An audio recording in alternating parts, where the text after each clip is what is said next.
E essas duas palavras que Tiago usa aí no comecinho do versículo, quando ele fala sobre ser sábio e inteligente, são palavras que aparecem lado a lado no Antigo Testamento. O Novo Testamento foi escrito em grego, os irmãos sabem, o Antigo Testamento escrito em hebraico, mas existe a tradução do hebraico para o grego, a chamada Septuaginta, que certamente o pastor Tiago tinha acesso. E essas palavras, elas aparecem às vezes lado a lado. E o conceito dessas palavras, mesmo no hebraico, também aparecem lado a lado, sabedoria e entendimento.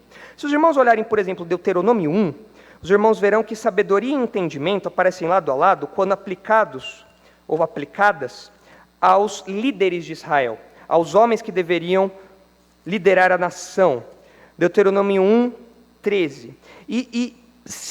Alguns comentaristas defendem que Tiago esteja aqui nesse trecho que nós estamos estudando, e no trecho anterior, ele esteja se dirigindo diretamente aos líderes da igreja.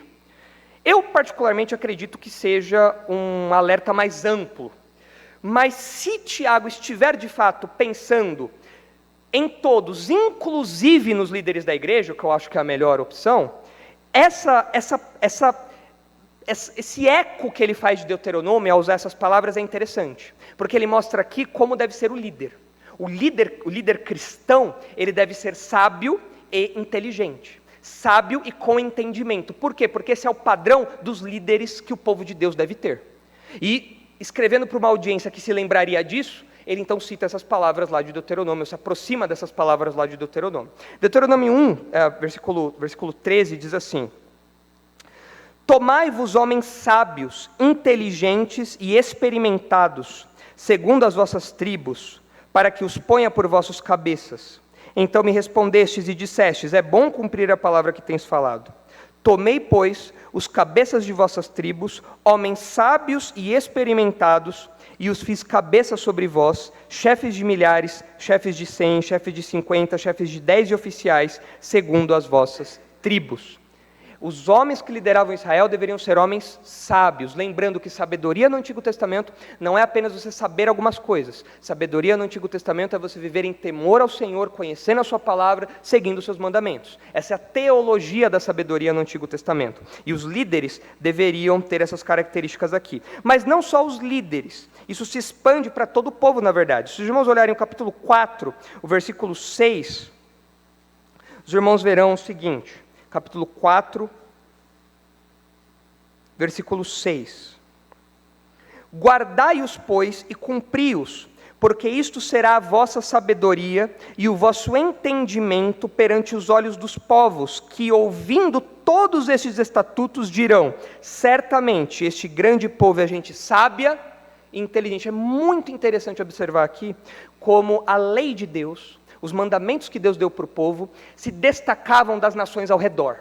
As leis de Deus eram leis justas, eram leis boas, eram leis santas, eram leis que de fato se destacavam. E o povo, ao obedecer essas leis, vivendo de modo sábio e com entendimento, seriam como que vitrines disso.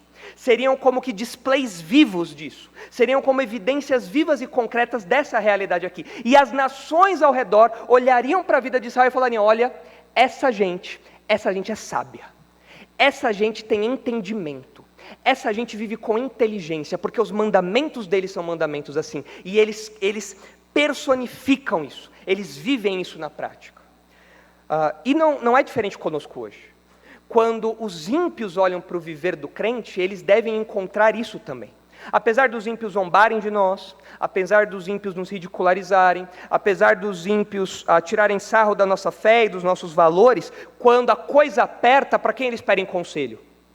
Para os crentes. Quando a coisa dá problema, para quem eles vão recorrer? Olha, eu estou passando por uma situação aqui, será que você pode me ajudar um pouquinho? Será que você tem alguma coisa que pode me ajudar e tal, alguma palavra?